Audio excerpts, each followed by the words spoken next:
And we are live, and the doors of the Sanctum have been opened for the week. And welcome everyone to the Sanctum Sanctorum. I am your illustrious host, Widow's Son, and with me this week is Dr. Cyrus Oblivion. Sadly, Wanderer will not be joining us today. He has to work tonight.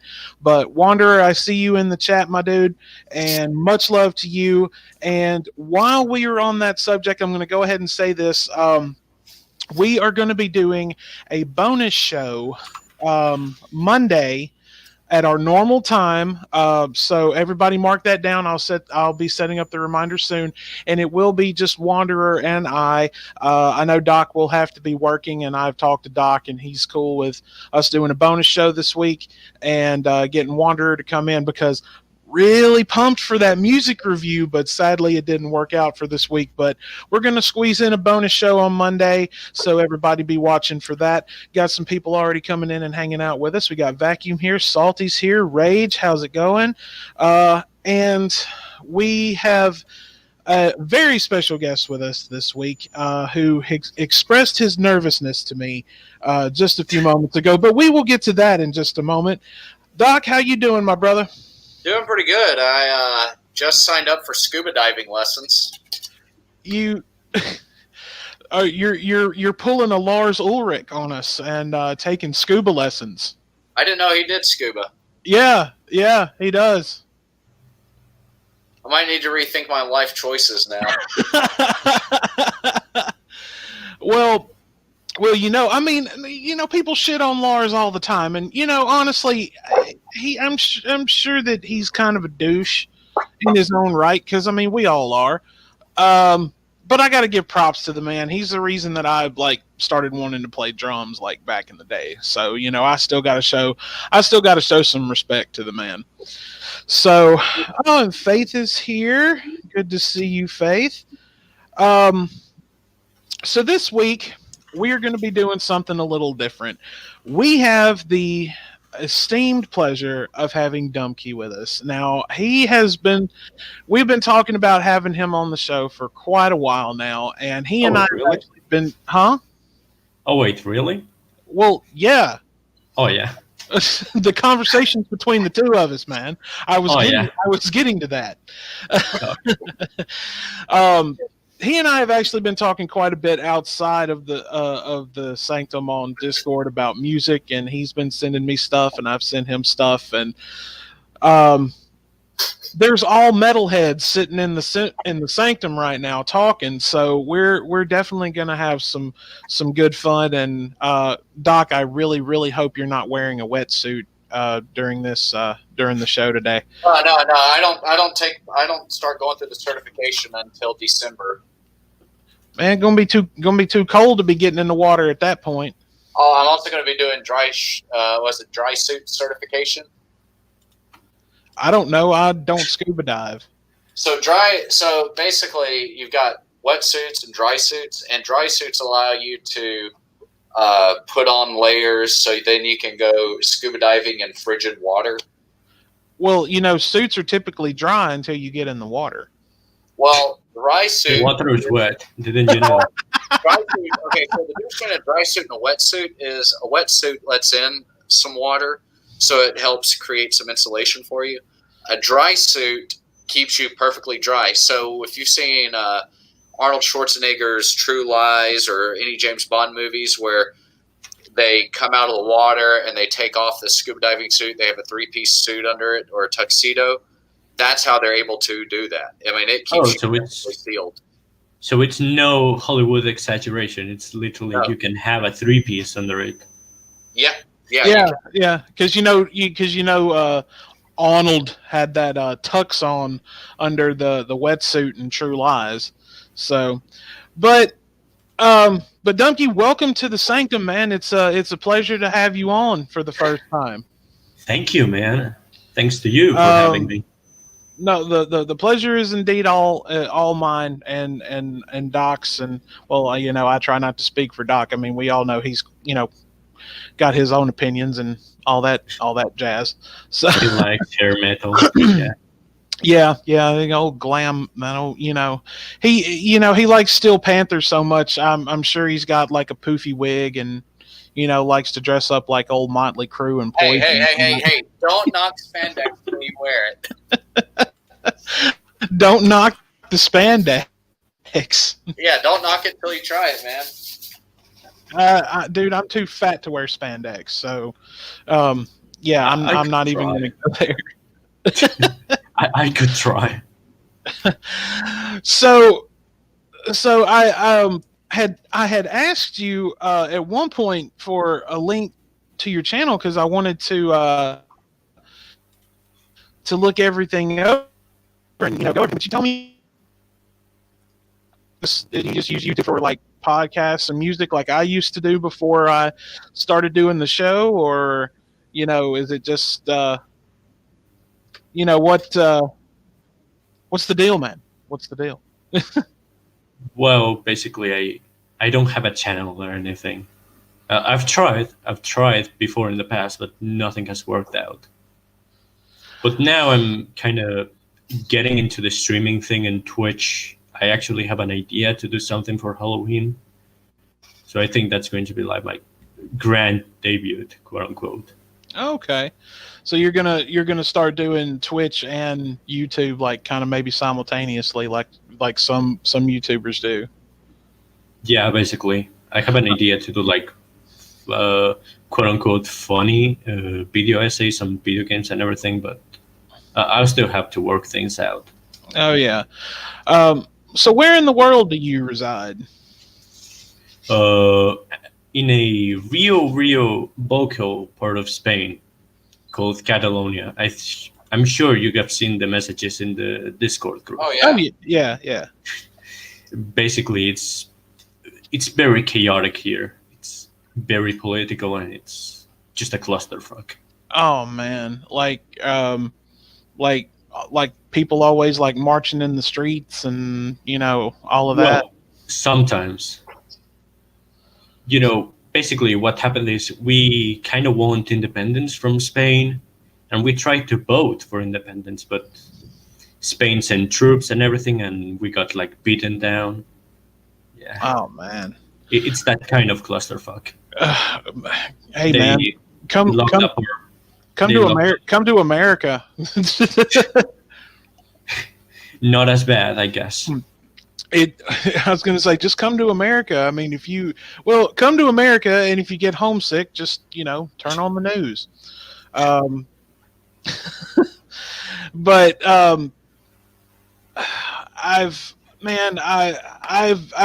it's like I've said before. I have never been out of the country. I've never flown or anything like that, and I've always said like the first time I ever get on a plane, I want to fly out of the country. Of course, everybody wants to go to Amsterdam. Everybody, even Doc. I know Doc even wants to go to Amsterdam. Doc, are you still there? Not really. I don't. I have no desire to go to Amsterdam. He wants to go to Brazil. Yeah.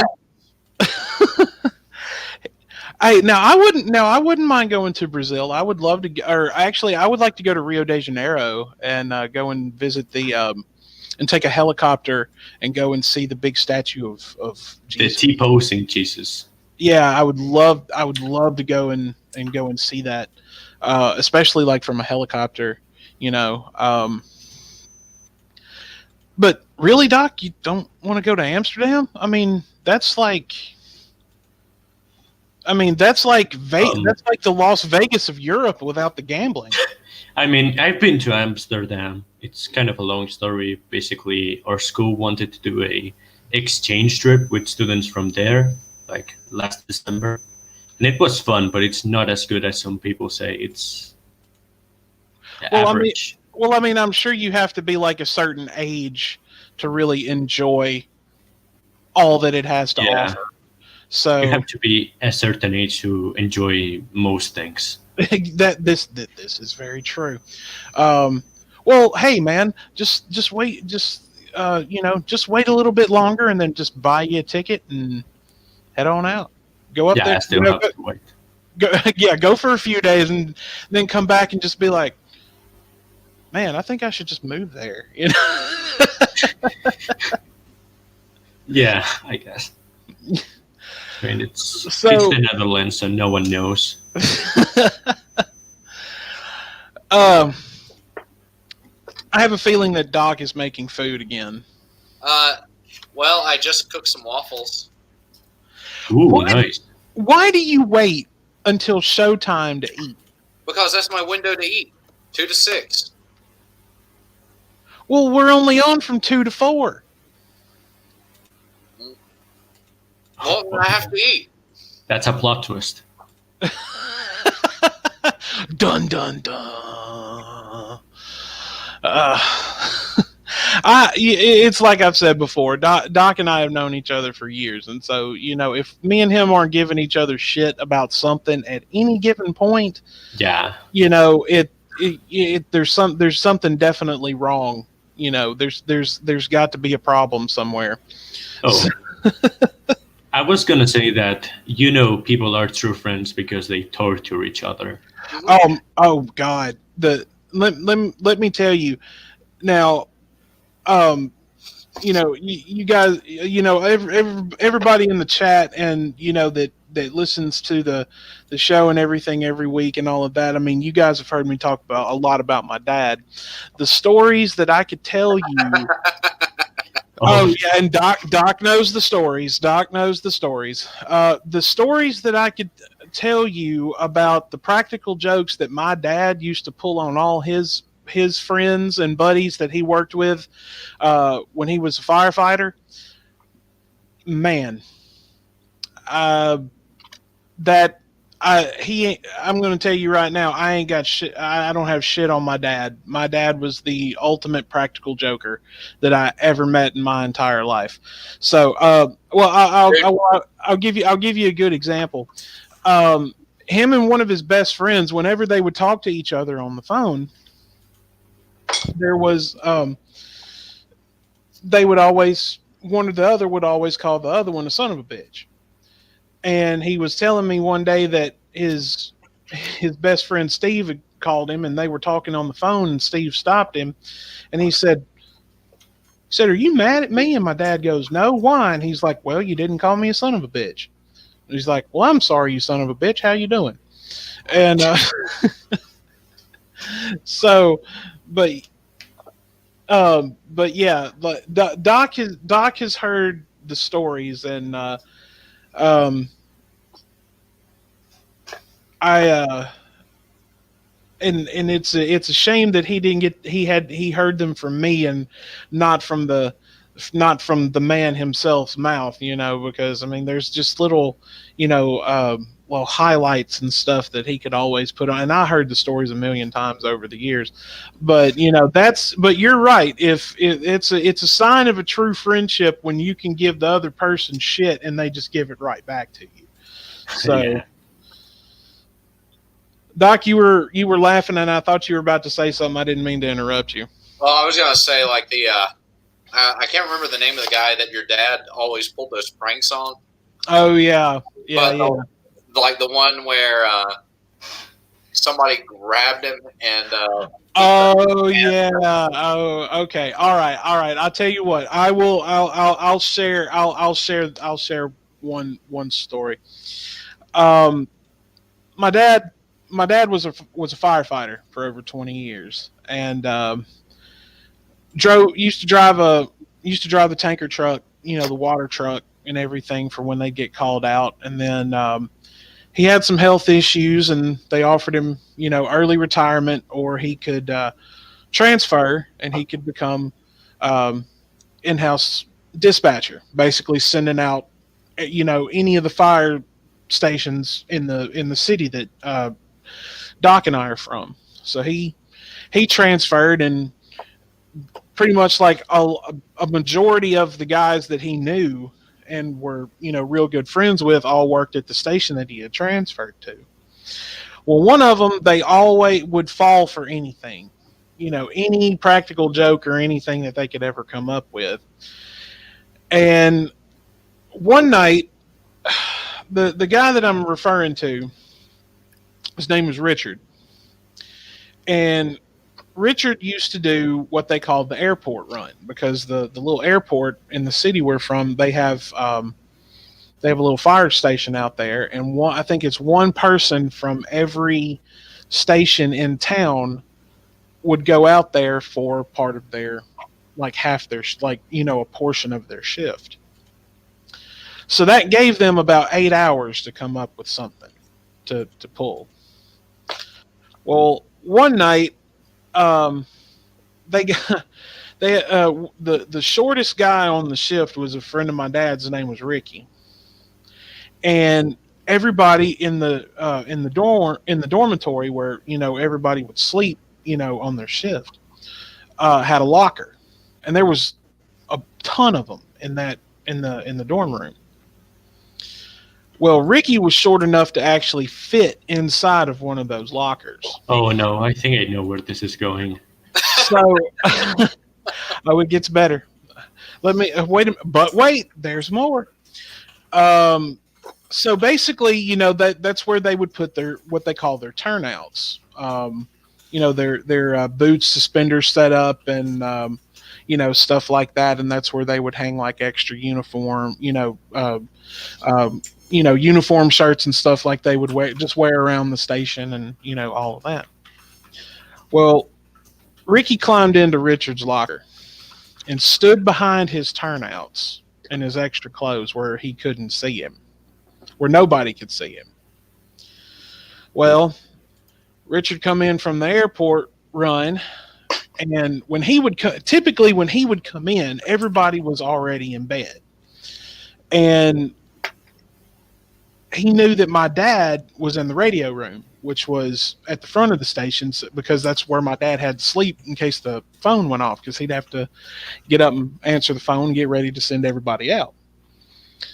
So he would never go up to where my dad was because he knew that's where he was. But in reality, my dad was actually standing on beside a set of lockers down at the very end where he couldn't be seen. And everybody else would be in their beds pretending that they were asleep. Of course, they really weren't. So they got Ricky to get in Richard's locker, and everybody's watching. So Richard goes over to his locker, opens his locker, and he starts undressing, because he's getting ready to go to bed. And Ricky reached out and got him by the shirt, grabbed him by the shirt, and the man hang on. Here's the kicker to it. The man literally shit himself. He scared him that much. That's something out of a 80s horror movie. Straight up. Like, just without the blood and just without the knife and the blood. The firehouse. What happens when you have poured fire? the locker. Yeah, the fire department locker of doom. Hell's locker. There you go. There you go. That's a good. Your house won't be the only thing smoking. Hell's locker. On cinemas, December 13th. Honestly, I'm pretty sure that we could all describe 2020 as Hell's Locker at this point. I mean, Eddie Van Halen died, so of course. Yeah. Well, actually, I have the Adult Swim app on my Fire Stick, and I like to watch the 24/7 Aqua Teen Hunger Force marathons all the time. And one of the ads that they've been running on it and on YouTube is is everyone basically it's just saying 2020 can go fuck itself. And I'm like, I can agree like with everyone that. else says, yeah. Yeah, I mean, my God, we can all agree that this year has just been one gigantic fucking clusterfuck dumpster fire. Yeah, it's been one catastrophe from the other. Like one thing, then boom, another, and this and this. all year round. And just so everyone is aware, we have currently also been joined by my my little black cat Whisper. She requires attention. So I'm sitting here petting her, feeling like an evil genius at the moment. So The bad guy from the Austin Powers movies. we meet again, Mr. Bond. So Doc, why scuba diving? Something I wanted to do since I was a kid, and I'm single, don't have kids. So if you get eaten by a shark, it really doesn't matter?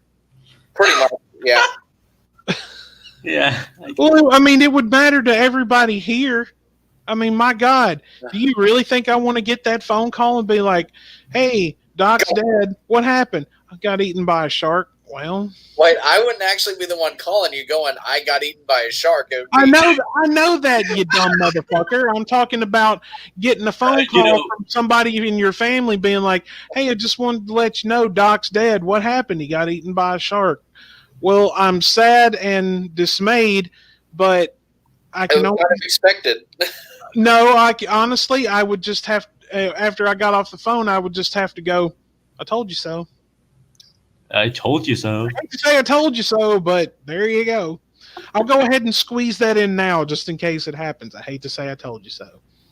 Okay, so you're just giving him the warning, and you're just yeah. I'm giving you forewarning. Well, to be honest about it, there are more things that can kill you scuba diving than just sharks. So there's that.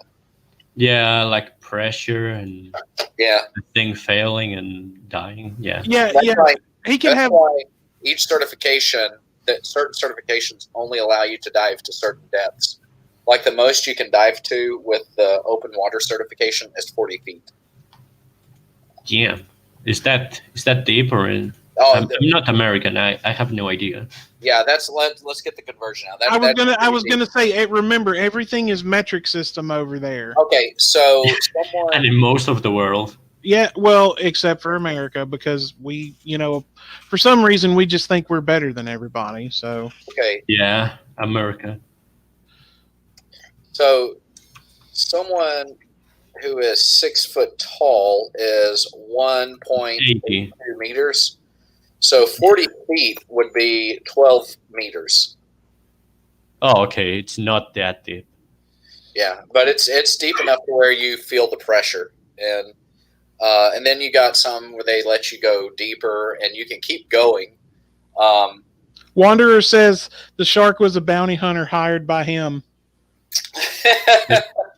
This is a Cold War. This is just a Cold War. The confrontation happened, and now it's just cold. But the other thing I would like to do, and this is probably was so friendly, wait, positive, hold on, and just smart. Dang it! I never asked my clients for their last names. What is that? That was a video that I had played up, and when I moved the chat to a different thing, it just started playing, and I was like, "Dang it!" That's erotica that he listens to while he's working out and doing his DDP yoga. So yeah, that funny thing you say that. It's not me doing erotica, but I did have somebody like hit on me one time because they found out I did yoga, and it was somebody that I clearly did not want hitting on me. So I just like, oh well then. I was like, nope, not talking to you anymore. Was she that bad? Yep. She was. She wasn't Shanny bad, was she? Shanny is barely Shanny bad. I mean that. That's not an accurate. Shanny, there's a part of me that wonders if Shanny is doing that as an act to get attention. Because she's really that big. Shanny anyway. The person that we were talking about on last week's show. Oh yeah. Oh, okay. The land whale. The land whale. with the third eye on her forehead, and the thumbnails that make her look like a $2 hooker that was shot in the face with a paintball gun. Oh, what? okay. I get it now. Oh, so yeah, no. One of the things I do want to do with scuba diving I would like to be a certified rescue diver. Oh, nice.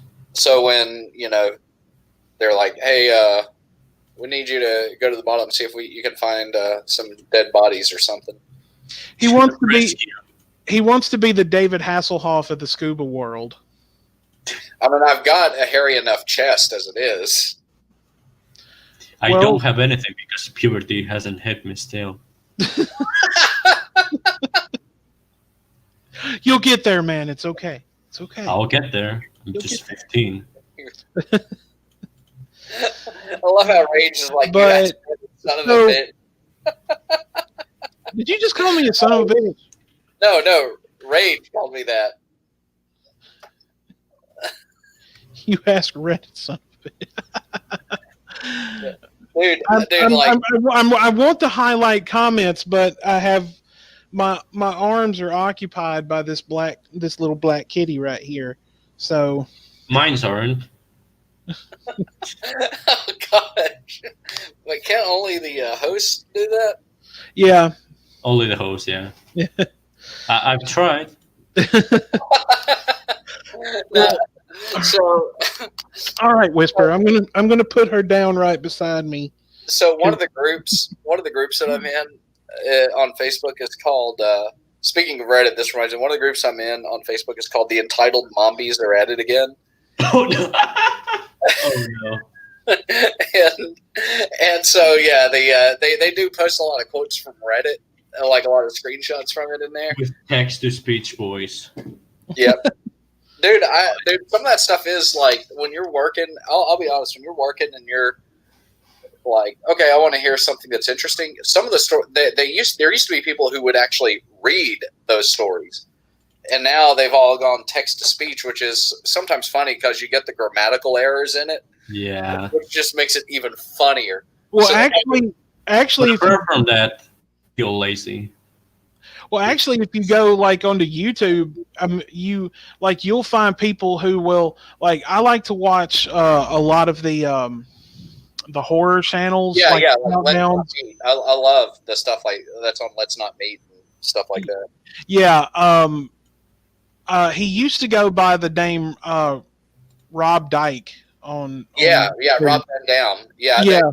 They started censoring his channel because his actual last name, Dyke, was apparently and like the fact that you can't even you probably can't even say I'm sorry.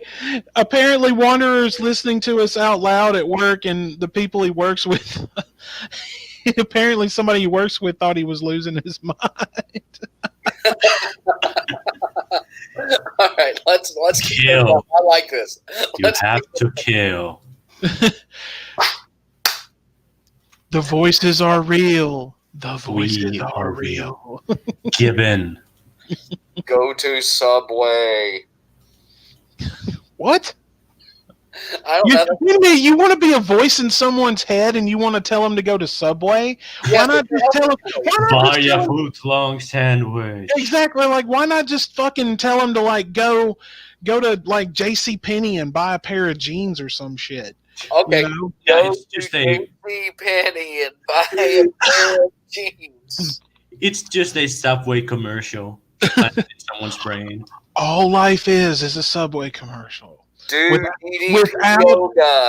without Jared. So yeah, going back to what I was saying, those like so in the entitled Mombies Are At It Again. I thought when I joined, when they said child free, it was like, oh, you just don't have kids. Apparently, these people in this group are rabidly child free. Like they don't want kids. They hate people who have kids. They call parents breeders and all of this. So I stay in it because it's interesting. And some of the stuff people do point out is a little absurd. And one of the absurdities, one of the absurdities I saw that I'm like, okay, this group is 100% right in this, was a woman saying, I can't believe motherhood is not a full-time paid position. And I'm going, that's a very good point. That's a very good point. well, she chose to have kids. It's one of those things where she was saying things like she does more work than a gourmet chef. And I'm like, no. Serving up hot dogs in a microwave for lunch does not make you a gourmet chef. Well, I would probably have to take that as meaning like she does more work, say, in like an hour than typically most people. Yeah, Because I'm not knocking that motherhood is hard, but well, no, I know that, but but it's like she's acting like her generation of mothers have it harder than any other generation of mothers, and I'm like, no, you certainly did not have it any harder than the mother. It's actually way easier. Yeah, back then people needed to have like 6 or 7 kids, and maybe one of them, maybe none, lived up to adulthood. Yeah, like what the fuck? Yeah, it used to be if a baby or a child under the age of 5 died, you would just accept it. You would go, okay, that's sad, but you would accept it and move on. And so there are actual documentations. Like if you look at family records, we had baby John. It says things like we had baby John and baby blah blah blah blah, and then you see John's name appear again. Well, that's because baby John, the first one, died. And they just recycled the names, and see that's bullshit. Be a little more creative, Like no. I'm joking, dude. You should go through my family record and see the names before we got to the modern era, and I can't even remember how bad the names were. But there is a video of my mom going through her family tree, laughing so hard she was crying at the names, and she couldn't even read them out loud. And one of the ones, somebody wanted to name their kid after, give them a Bible name, and one of the names that they did is somebody just opened up some random page of the Bible and pointed and named their kid Pislam Siv after Psalm 54 because 54 was in Roman numerals, or no, 104 after Psalm 104 because 104 was in Roman numerals. That just reminded me of Pislam. Come here, Pislam. That just reminded me of I was listening to Jim Gaffigan one day, and he was talking about parents naming their kids, and it's just like after so many, you kind of run out of good ideas. It's like the first kid, you were named after grandma. The 7th kid, you were named after a sandwich I had. I like that. Now go get your brother Reuben. BLT, where are you? I mean, people will always have, creativity, but it's limited. It's always limited. Well, absolutely. You have to resort to the stupidest things. Well, I've said for years that, like, I had a friend. You had a friend? I had a friend. No, I've got a friend where we were wanting to. His last name ends with a T, and we were just trying to think of like just some horrible names like Stephen, Henry, Isaac, and then their last name with a T, just because of what the initials would spell. ST. ET. Yeah. STD. No. Oh yeah, you got it. ET. No, the one we were going to have would be like, the one we'd suggested to him was like Stephen, Henry, Isaac. Like give him like 4 names. I know what it means already. Be like, come here, shit.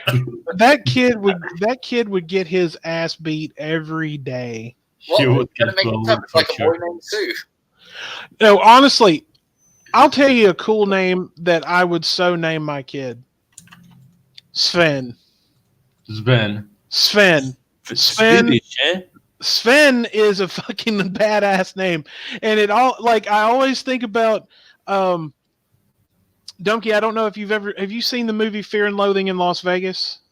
I haven't yet. No. Johnny Depp, Benicio del Toro, late '90s, early 2000s movie. Great film.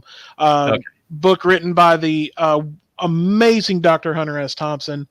Um, and one of the character or one of the scenes in the movie, he's checking into into a hotel in Las Vegas, and there's apparently and he's tripping on mescaline. Like he was doing mescaline before he went into the hotel, and there is a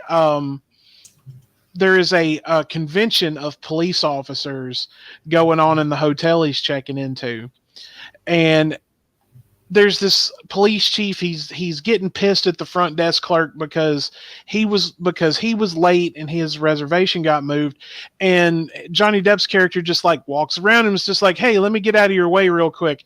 And he starts telling him, where his luggage is, and he's like starts ordering like a whole bunch of shit, like a whole bunch of booze and food and all kinds of stuff to be sent to the room.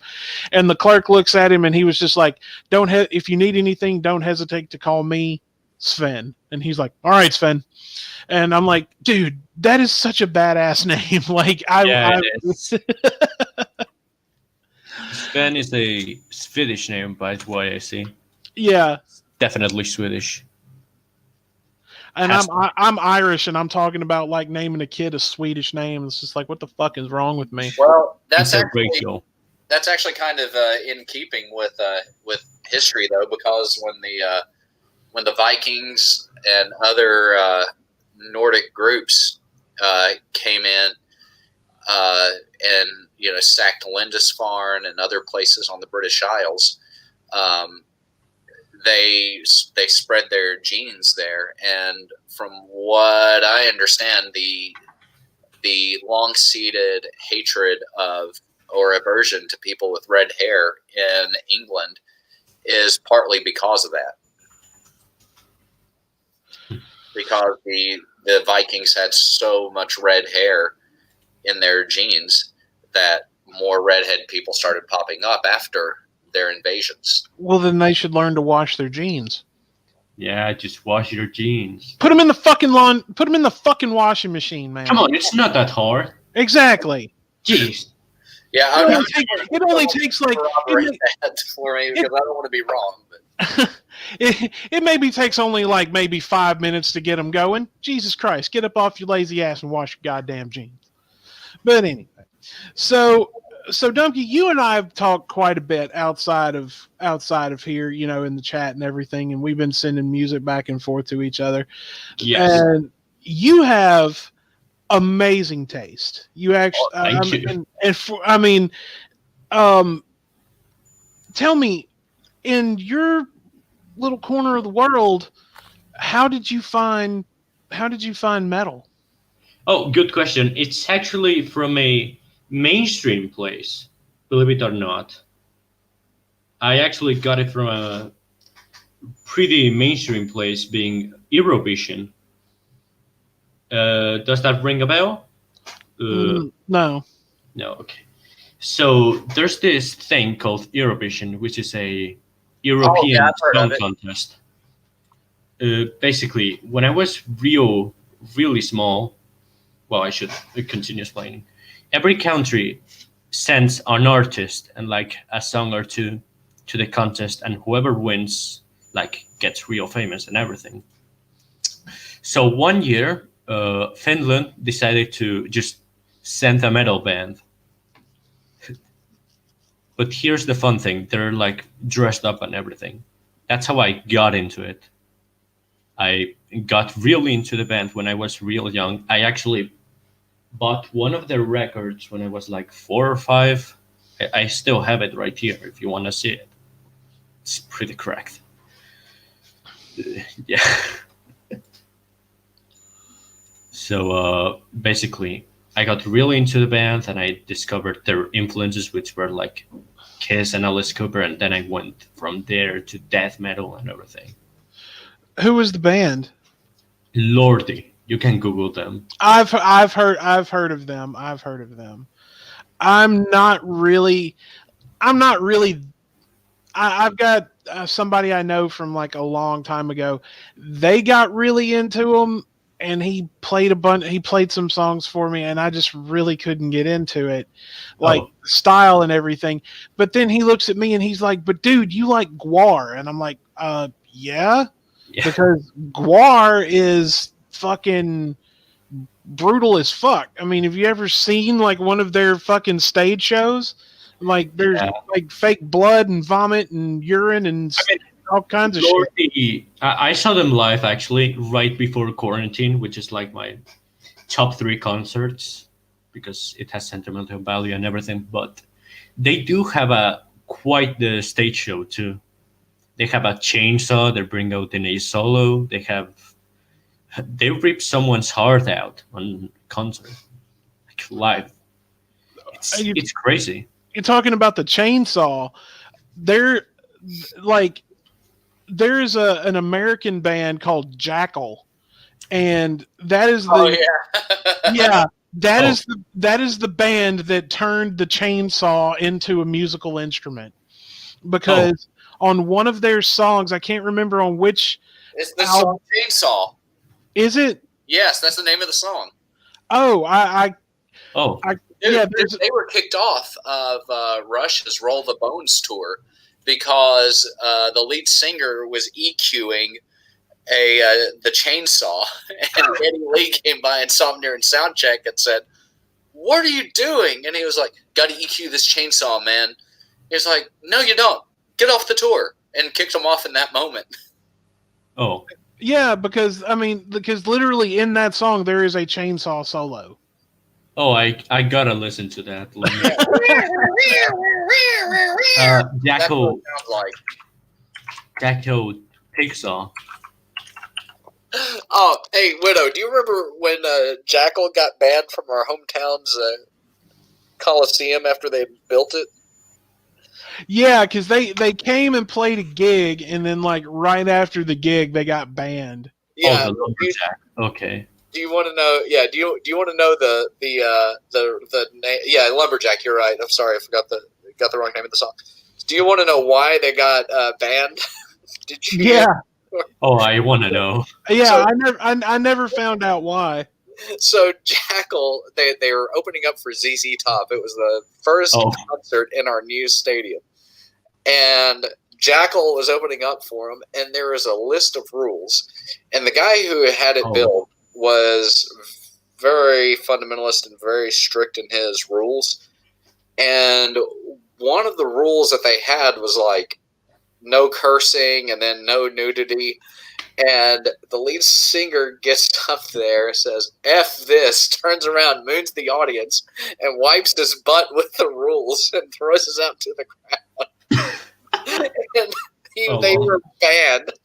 Like ZZ Top wasn't banned, but Jackal was. Oh, well then. Honestly, and see, it's so weird because the Coliseum in our hometown, like if you go from the time that it opened and fast forward up to this point, there have actually been like it's very very rare that a rock and roll or metal show will actually pass through our hometown. Oh yeah, same thing here. And I mean, our hometown now is probably close to 100,000 people, maybe less. Yeah, its sleeping population is still around 40,000, but its actual day population is closer to 100 to 200,000. But if you you go and I mean, okay, we had ZZ Top and Jackal, and then you fast forward and Kiss came to town. Oh, and yeah, oh my God, that sold out like super quick. what do you want? I know. I mean, well, see, I wanted to go, and I think I was like 14, 15 years old. And I wanted to go and see Kiss so bad, especially because they were, coming to my city. Let's see, Kiss has been there. Alice Cooper has been there.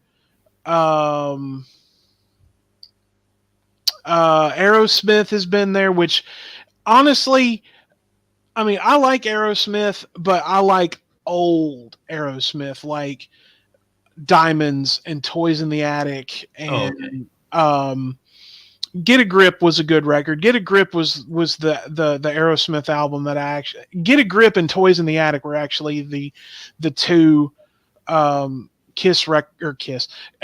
records that I actually kind of cut my teeth on.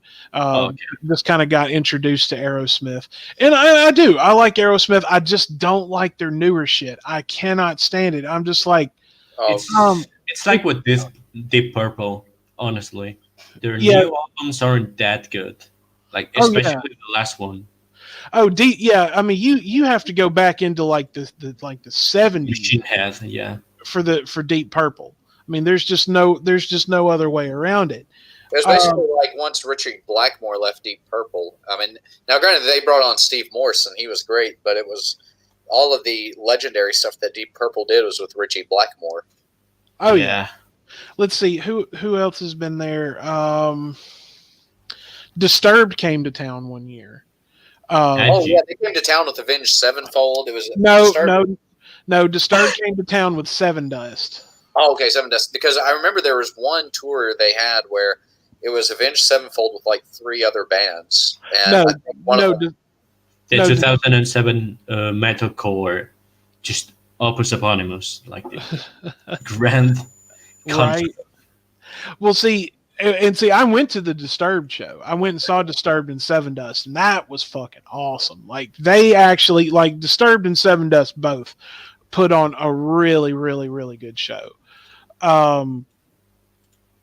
Let's see who else. Godsmack came there a couple of years back, and I couldn't get off work to go to that. I wanted to go and see them, and I really wanted to go and see Alice Cooper. Oh, nice. But it's so rare that like rock and roll and metal shows actually come through the city that Doc and I are from. And they used to come so much more often back when the local radio station there was an active rock station. But then they all switched to classic rock, and all you hear is just stuff from the 70s now. Should we Child of Mine 3 times a day? You know, honestly, you just mentioned Guns N' Roses. I actually went back and watched that. Hey, now I actually went back and watched that old VH1 Behind the Music about them, and I will admit I like GNR, old GNR. I've never liked Guns N' Roses. This is a hot take. Never liked them. I never had a phase with them, and I just don't like Slash. Wow. Well, I thought you were going to say you didn't like Axl. No, I mean he's a douche too. So fuck him. I don't like. The only thing I don't like about Guns N' Roses is Axl. Yeah. Yeah, I agree with that. I mean, the band itself is tight as fuck. Yes. I mean, you go back and you listen to the actual music, like just like listen to it. Like even, I mean, yeah, Axl's there, but go and listen to Appetite for Destruction or the Use Your Illusion 1 and 2 records, and just listen to the band. The band was tight as fuck, and it was Axl that actually fucked them up. Because, I know the story. Because I mean, he's wanting to do like fucking, pianos and orchestras and all this other kind of shit. And it's just like, dude, you ever heard of a side project? Yeah.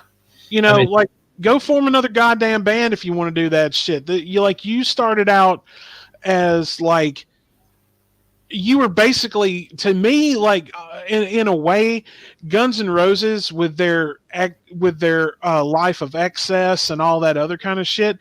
They were basically like the illegitimate child of Motley Crue. Yeah. I mean, the thing I have to say is that my way into metal and everything was pretty unorthodox. Like, I guess. Well, let me make this brief so we can talk about albums. My way into metal was unorthodox. I started with Lordi, then I jumped immediately into Slipknot, then went into Buckethead, and then started revisiting the classics. So I've been always kind of in a hot spot, like in the Buckethead versus Slash debate, and I'm pretty biased. I really am. Buckethead is leaks better. Now, I mean, Bucket. I mean, and Doc. I mean, Doc plays guitar. I mean, I get uh, you. Doc. Yeah, You I played? got my master's in it. Oh, nice. But see, I'm like, I mean, Buckethead is amazing, and I mean, I dig how Slash plays. I mean, I do. Like I said, I like those. I like those old GNR records, Huh. because it was. I mean, growing up as a kid in the '90s and um, getting into heavy music, like the first like heavy rock that I ever heard. And I mean, this is, in all seriousness, the first like heavy rock that I ever heard was Stone Temple Pilots. Oh, nice. Um, Good friend of mine, I remember I was 13, and I went to crash over at his house for the night, and we were hanging out in his room, and he was just like, well, man, let's listen to some music. And I'm like, okay. And he was like, you like Stone Temple Pilots, don't you? And I'm like, I have no clue who that is. And he put on their first album, Core, and Dead and Bloated started. And as soon as that music came in, I was sold. Like, that was my introduction into heavy music. Oh, And so, and to this day, I'm still a huge fan of of Core and Purple, those first two Stone Temple Pilots records. I mean, those are like essential records from the '90s. But growing up in the '90s and being starting to find heavy music and heavier music at the time, when I first heard Guns N' Roses, I was just like, whoa, what the fuck is this? And even now, when I go back and listen to um, Appetite for Destruction, or some stuff off of Lies, or Use Your Illusions 1 and 2, it still resonates with me, because I mean, like I said, 14, 15-year-old kid just getting into heavy music, and a kid who used to live across the street from me was really into Guns N' Roses, and that's where I heard about Guns N' Roses was from him. oh, okay. And I had a good friend of mine give me a Skid Row tape. Like I was talking about with Wanderer last week. He gave me Slave to the Grind on cassette, and I used to listen to it constantly. But I'm still. I mean, I am a fan of Slash. He is a good guitar player. But as far as like guitarist goes, for me, Dimebag. It will always be. Dimebag. It will always be Dimebag. He's great. Yeah. Uh, uh, um, and I mean, yeah, I mean, and don't get me wrong, I'm a sucker for the classics too. Like, I love Hendrix, I love Eric Clapton, fucking Stevie Ray Vaughan, Oh, yeah. Steve Vai. Dude, Steve Vai, Actually. Petriani are two of my favorites. Steve Vai is one of my favorites. Like, my main guitar, which I have right here, which I'm touching right now, is a Steve Vai signature. Oh, nice. Yeah. I got one of those secondhand, and it's one of the best things I've ever bought. Okay, Wanderer was just saying, since he can't do the music review on this episode, which, like I said, everybody, we're going to be doing a bonus show Monday. I'm going to double check everything with Wanderer either later today or tomorrow and confirm Monday or Tuesday. But there will be a bonus show coming up earlier in the week. It'll just be me and Wanderer, because I know Doc has got to work. And as of right now, and I meant to say this earlier, and I hate to interrupt the conversation, and we'll jump right back into it here in just a second. But This week I will have to work Wednesday through Saturday. So the next full episode of the Sanctum with myself, Doc, and Wanderer will be taking place a week from tomorrow, a week from Sunday. Woo-hoo. So all three of us will be back together a week from tomorrow. Bonus show Monday or Tuesday, but I will make sure to post information about that in the Discord. So everybody just be watching the Discord. And actually, real quick, I want to give a shout out to the newest members of the Temple and Light in the East Discord server, Black Guy TV and Burnt Toast. Shout out to you guys. Thank you so much for joining. And actually, I'm going to be working out to have them on separately to come and join Wanderer, Doc, and I, especially when we do our next installment of Scumbags of YouTube, which when we get, Doc, you need to go and check out Burnt Toast's channel because you want to talk about somebody who rips into Shani better than we did. Go and listen to her. So we'll have to revisit Shani when Burnt Toast comes on. But I'm gonna try to work that out as I can. So once again, everybody, to reiterate, bonus show Monday or Tuesday. More than likely it'll be Monday with Wanderer and myself, and then a week from tomorrow, all three of us, Doc, myself, and Wanderer, all three of us back in the Sanctum with all of you guys doing a full-on show, and we'll get that taken care of. So I meant to I meant to make that announcement earlier. I know I'd mentioned about the bonus show. I just forgot to mention about the actual. Someone post the Discord link. I've been searching. Will Yes, Turner, I'm going to 1v1 you in GeoGebra. Wanderer, only my mods have the ability to actually send out the Discord link. So, Rage, I will get Wanderer to send you a link to the Discord. Once I get a chance to talk to him later on today or tomorrow, I'll get him to send you a link directly.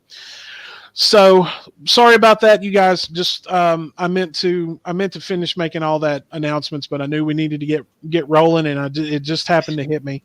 So, but the it's. Like finding heavy music for me was like I literally I had to go through I was basically just going through friends. Oh. Because I wasn't raised on rock and roll or what we would the really classic stuff. I wasn't raised on any of that. I was raised on old country music, which I do. I love old country music, like the old outlaw country, Hank Williams, Marty Robbins. Oh yeah, dude, definitely.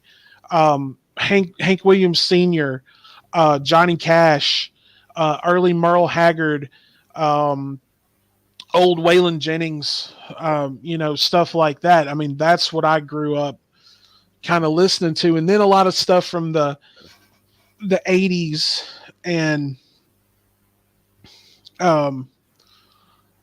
stuff like that. But what I was gonna say, let's see, hang on, Wanderer said something here. Doc needs to use the new profile picture I made for him. He's going to use that on the next episode, is what he said. He was just having some trouble downloading it, Wanderer. Yeah. He can use it. I had some trouble downloading it on my laptop because my laptop's being stupid. And actually, Wanderer has a new avatar to Premiere as well. So I don't know if he's going to do that on the bonus show or if he's going to do that on the full on the episode where all three of us are together. I'm going to leave that completely up to him. But what Wanderer was saying was since he couldn't do the review this week, he was wanting us to take some time to talk about the albums that I sent him. I guess so we can kind of give him a little bit more to work with and think about, and we'll get into those. We'll definitely get into those here in just a few. Which this week the review he's going to be doing on the bonus show is going to be on Typo Negative's Bloody Kisses album. Yes. Which I still say that he likes that album because of the album cover. That's seriously one of the first time I ever heard of Typo Negative. I mean, Bloody Kisses was the first record by them that I ever listened to. But when I saw the actual album cover, I'm just like, yeah, I want to listen to this. But of course, at that point, I thought that like there were girls in the band, and then I was completely wrong. Very, very wrong. Well, I didn't know that at the time. So, and he's also going to be doing Infiltrate, Destroy, Rebuild from CKY and Anima from Tool. Oh yeah, I love that album. But but like I was saying, like I was basically going through friends to get into heavy music, and then when I got into high school, when I was 16, my best friend, one of my best friends, he was all into it, and he started showing me. Like I liked Metallica at that point. Like he had mentioned Metallica to me, and I went and bought Master of Puppets on cassette, and used to and used to listen to it constantly. And then he started showing me Pantera and AC/DC and Black Sabbath and all this other kind of stuff. And then like a lot of the time, and then some of my friends were showing me bands like Nine Inch Nails, which I'm not a Nine Inch Nails fan. I love Nine Inch Nails. There's just something about Trent Reznor that just rubs me the wrong way, and I can't get into it. Now I will say this: I don't like Nine Inch Nails, but Ministry has started to grow on me. Oh my, I love Ministry. Filth Bacon Ministry is just great. That album is fucking nuts. Al Jorgensen is just like a cool looking motherfucker, Yeah. Have you seen his guitars though? Like a flying bee with a stick in the middle. Yeah, I've seen those. I've definitely seen those. So I thought one of the things I think is so funny is if you look at Ministry's early albums, they are total 80s synth pop and then switch to industrial. Yeah, that's the best thing. Like, The Land of Rip and Honey is very different from their previous stuff. Like, it's nuts. It's just nuts.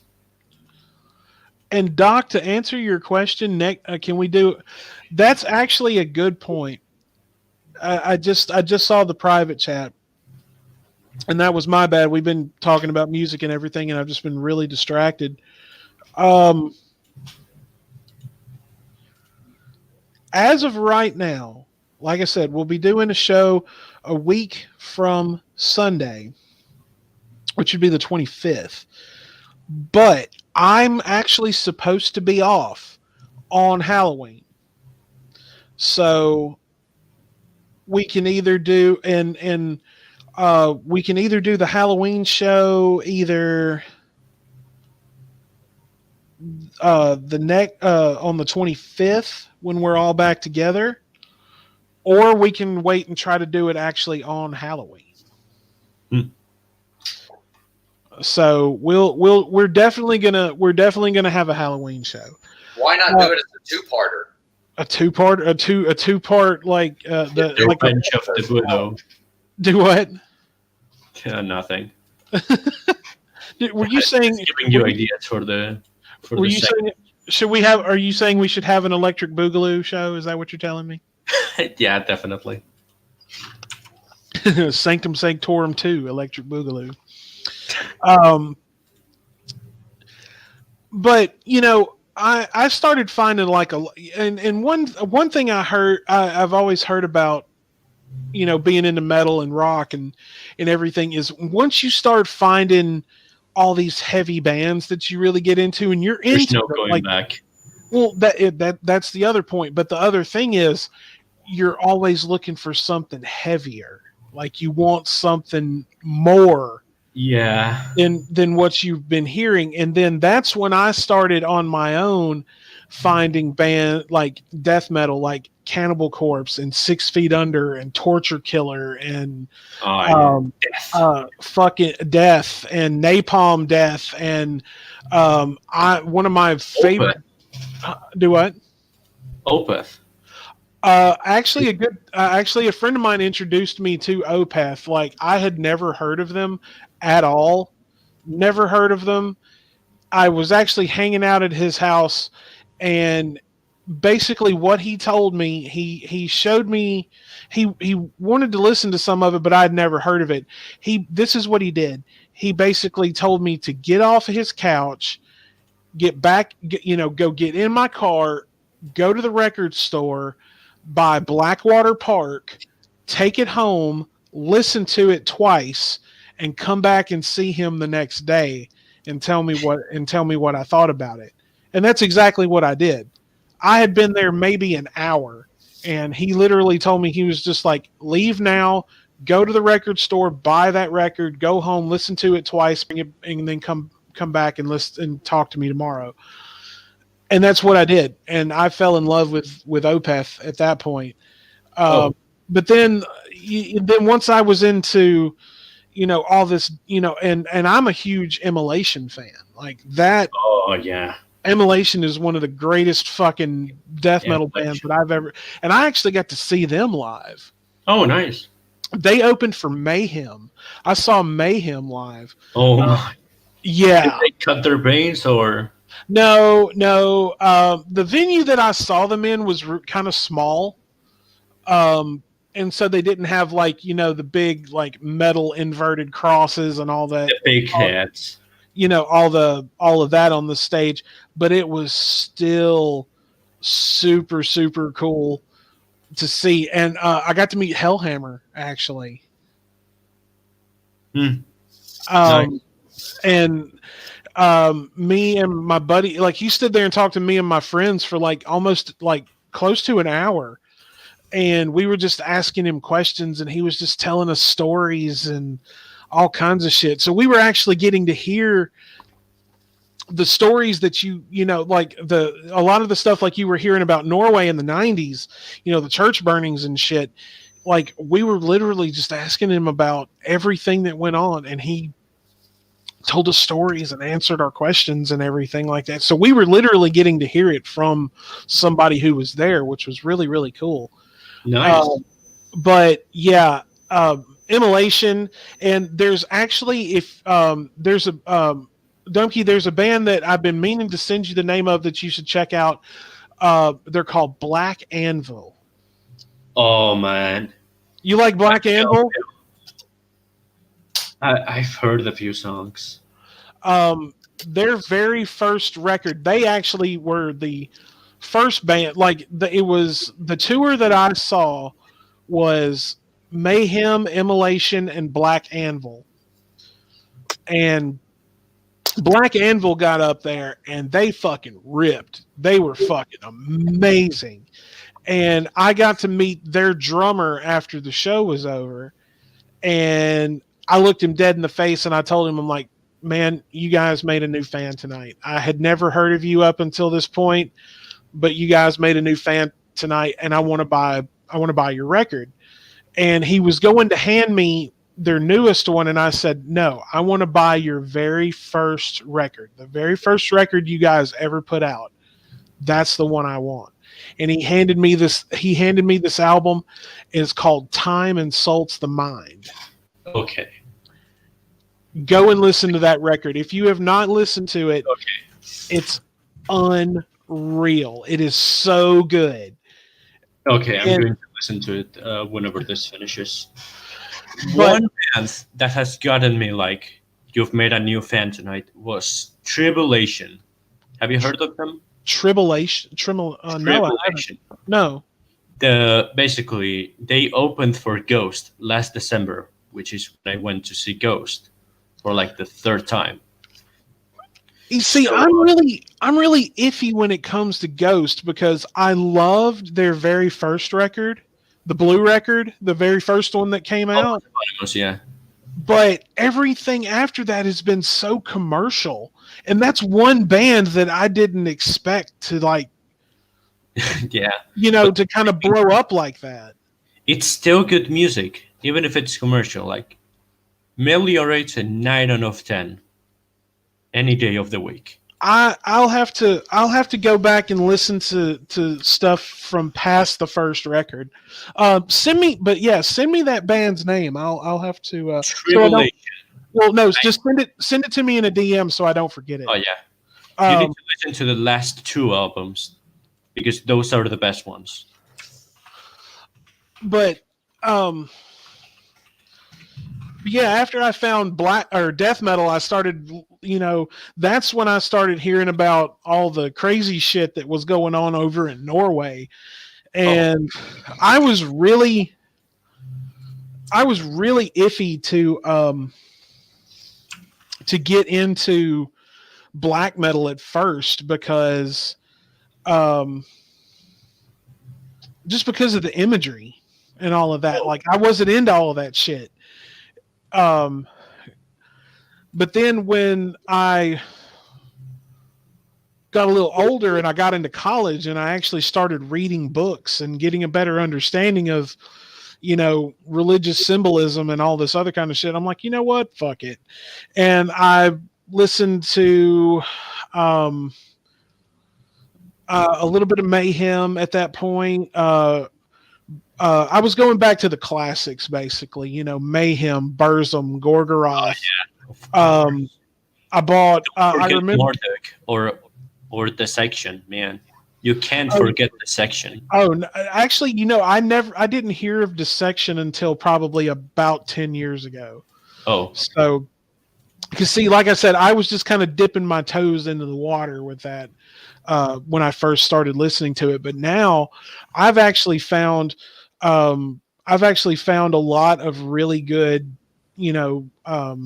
black metal bands that, on YouTube that I will go and I'll listen to while I'm reading or cleaning the house or, stuff like that. And I remember one thing. Oh, okay. Continue. Hang on.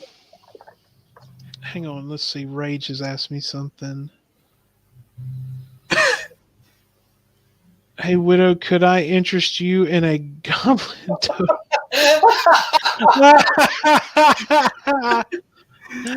Oh, yes, Rage. I've seen that episode of Aqua Teen Hunger Force before, and no, you cannot. But Doc, I don't remember if you were with me when I bought this, but I actually remember buying my first Venom record. No, I was not about that. And I remember I bought black metal. Oh yeah, that's the one. And I took it home and I put it in my stereo and I listened to it. And at this point, Alive it scared me at first, actually. What, Venom? Buried Alive, the song Buried Alive. Oh yeah, oh no, that's just what I was about to say. Okay. I had listened to Mayhem and Burzum and all this other kind of shit and had no problem with it. But when I bought black metal for the first time, that Venom record, and I listened to it, I literally felt like I had done something wrong. Like I literally felt like I had just committed like an ultimate sin buying this record. Like I listened to bands that have inverted crosses on stage, and this record from like the 1980s makes me feel like I just committed an ultimate sin and I should go confess. Oh man. Just wait until you hear Bathory. Oh, I've listened to Bathory. They are basically, they're the Swedish version of of Venom, and they are the ones who influence black metal the most. That's something I've run into is the great debate between who was the bigger influence on that particular genre, because remember you had all of you had that first wave come through in the in the 80s, which was Venom, Bathory, Celtic Frost, oh man,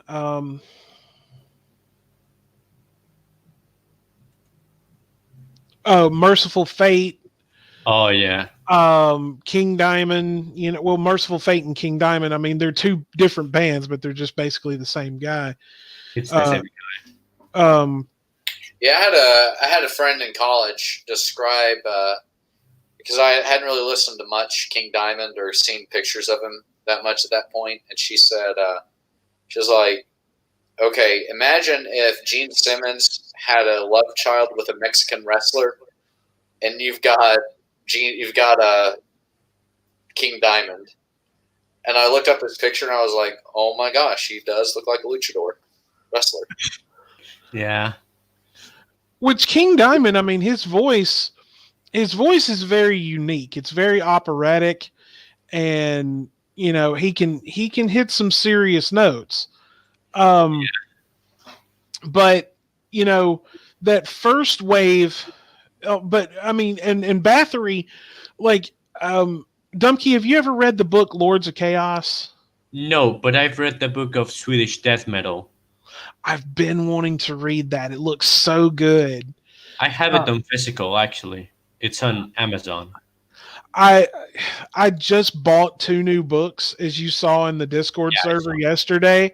So I have some big reading ahead of me. Yeah. One thing I have to warn you about this book is that the last 250 pages is just dedicated to bands that were in Sweden in the time. Oh, that's cool. Like the book Lords of Chaos, like, you definitely should order it and read it. I mean, they did say it's kind of some interviews and words are twisted. Yes, absolutely. I will say this, and see that when I got to meet Hellhammer, that was one thing. One of my buddies asked him, he was like, the book Lords of Chaos, what do you think of it? And at that moment, I realized, I'm like, I should have brought my copy of that book with me to get him to get Hellhammer to sign it. Because I mean, he's interviewed in the book, and I'm like, I should have brought that with me so he could sign it. But and even he himself said that it's good for what it is, but a lot of it is over exaggerated. Yeah. So just like in the movie. Have you seen the movie? Yes, I've seen them. I've seen the movie twice. I've seen it once, and it was enough. The movie so exaggerated. Yeah, the movie is highly. Doc, have you seen it yet? Yeah, I have. And I've told Doc should read the book, because the book is interesting, because it does make a lot of interesting points. It actually discusses quite a bit of the actual scene at the time, with all the different bands that were coming about, and when the church burnings and stuff were going on, and then it wasn't the guy from the guy who killed the gay man in the park. I can't remember. Oh, yeah, it's not Varg. No, it wasn't Varg. Varg is the one who got arrested for. Varg killed the killer. Yeah. Yeah, Varg killed Euronymous, but in self-defense, though. In self-defense, it was Faust. It was Faust that killed the guy in the park. Yeah, Faust killed an old man. But no, the book is definitely worth. It's a good read. It is a good read. It's over exaggerated, but it is a good read. but like the first couple of chapters in the book are all about Venom, Bathory, and King Diamond and Merciful Fate. And that's when I actually found out that Bathory never did a live show ever. No, they didn't. It was just strictly because I mean at that point when the Bathory records were actually coming out, it was just one guy. Yeah, it was Quarthon and a bunch of session musicians. It's just and then a rotating circle of musicians and Quarthon. Yeah, and I mean, and hail Quarthon, dude, because those fucking early fucking Bathory records are the fucking shit. The first third ones and the last two ones are the best. Doc, What? What was that? Phone went off. Sorry, I put it on mute. That's one of Doc's ladies giving him a call. Is what that is. They're wanting Doc to put him in a diamond cutter. So what all that shit's about? It's just like I'm doing. Just he's texting them right now. It's like I'm live on YouTube. I'll call you back and diamond cut you later, baby. So. Well, let's see. Ray just said something. I feel like the only one left except YouTube Android over there.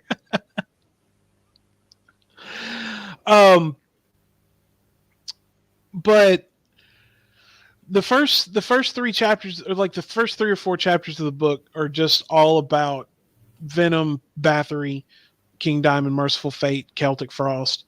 Oh yeah, same in the Swedish death metal book.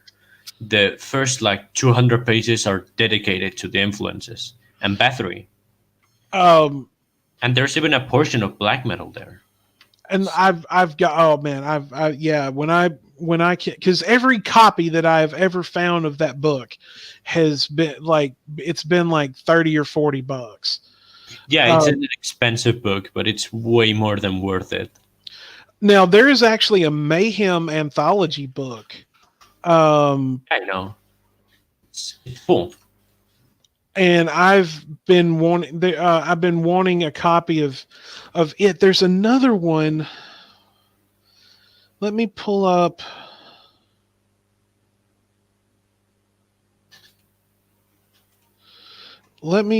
I've saved it to my Amazon list.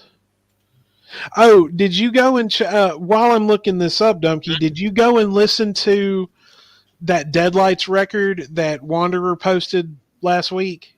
No, I didn't. I'll have to send you the YouTube link for that. And apparently, late last night or early this morning, the copy of the Deadlights record that I ordered a new copy of came in. So. Oh, nice. Oh no, this is the Death Archives. It's Mayhem 1984 to 1994. Yeah. I've got to read that. And yesterday my vinyl it came in too, so that's cool. What'd you get? Purple Rain. Oh wow! Well, yeah. I mean, everybody knows Prince, man. Yeah. That's actually the record that Doc likes to put on to seduce his ladies. So, I mean, if they don't get turned off by the backwards message in the end of Darling Nikki, then I guess they're a keeper. Oh, so speaking of Darling Nikki, Prince got pissed off that the Foo Fighters covered it, and his revenge on them was covering The Best of You at the Super Bowl one year, at the year that he played it. Oh, yeah? Did he? Yeah. I didn't know that. I watched the video many times, and I didn't know that. Yeah, he covered it just to get back at the Foo Fighters, and I'm like, apparently Prince doesn't know the meaning of the word revenge. Or payback.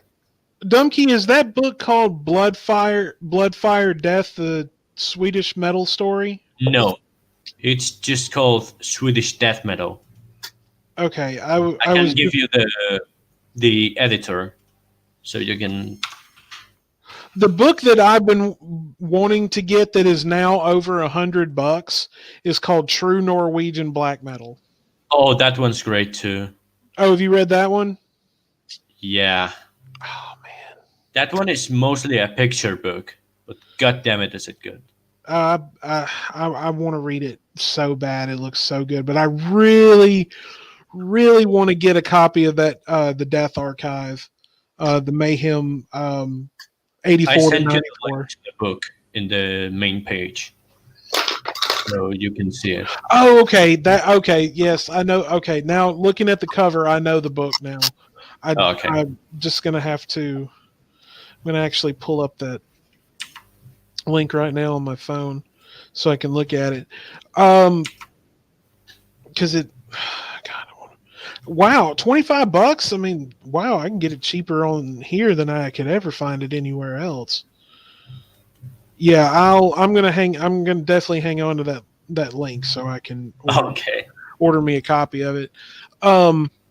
That one and Choosing Death are the books that really got me into extreme metal. I've heard of Choosing Death. I haven't read that one either, but I definitely, that's another one that I definitely want to read. But yes, when you can, or if you've got a pretty decent little bookstore over there where you live or anything, and they just happen to have a copy ordered, or if they can order it for you, read it. Yeah, they can order. Like Lords of Chaos. I mean, like I said, and this was even confirmed by Hellhammer himself. It's good for what it is. It is over exaggerated, but it's definitely worth a read. I recommend it to anybody who is. I recommended it to Doc before and to read before he watched the movie, but he watched the movie before he read the book. Actually, I think I'll buy it in Amazon because I have Prime and everything. Yeah, yeah, you can get it in 2 days then.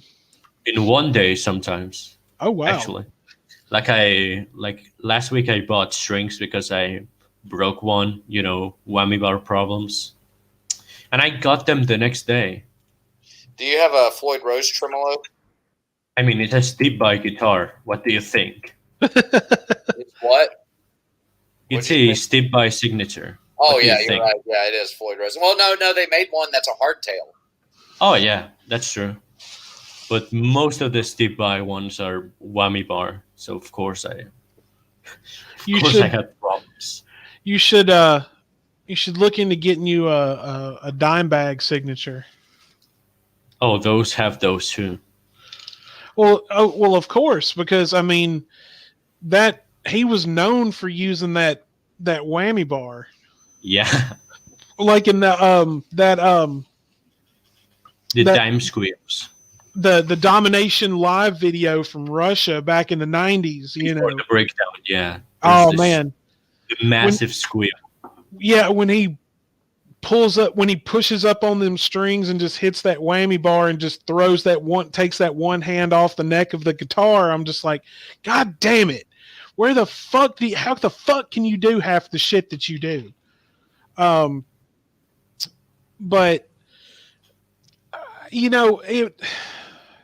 that's why, like, for a lot of those guys that are my inspirations, I'm like, you know what? Never going to be like, that was the level I wanted to attain to. And I was like, I'm never going to hit that level. So I'm changing careers. Oh, I've been playing for like 3 years. I have a decent rig.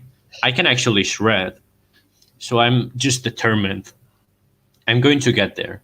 Oh yeah. I'm going to get there.